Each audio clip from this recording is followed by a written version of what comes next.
part of the challenge, at least for me, was him quoting people that I never heard of. And there were a lot of them. And those people obviously had significance.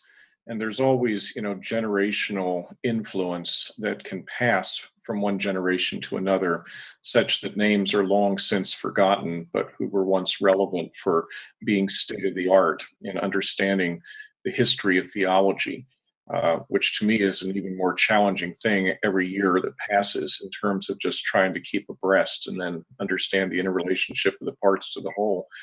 I think the larger thing is that truth is truth wherever you find it, and he was faithful to the revealed Word of God in his teaching. And I think the strength of what he gives for us today is to go to the heart of what biblical confessional orthodoxy is, with that integration of piety and learning, and making sure that there's the balance between the two.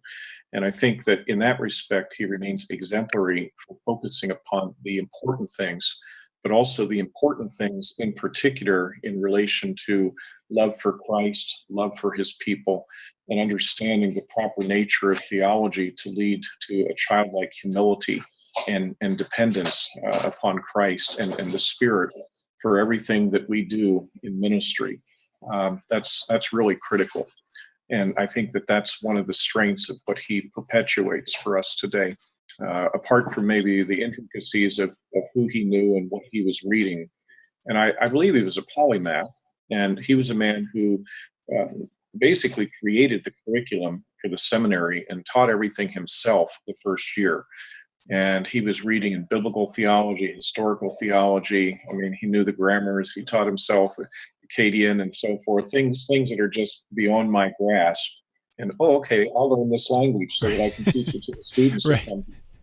It's just, and at the end of his life, he said if he had it to do over again, he'd devote himself to children's ministry. Really? Yeah, Wow. it's a little bit like one theologian you might have studied under at Yeah. Westminster, who's written so many books, and he's also written children's books on theology as Yeah. well as profound treatments that adults can benefit from. But Mm. he writes for everyone, and Alexander was a man of the people at that point. Hmm. Again, a strength that was peculiar to him in the way that God raised him up and used him in a very Hmm. powerful way.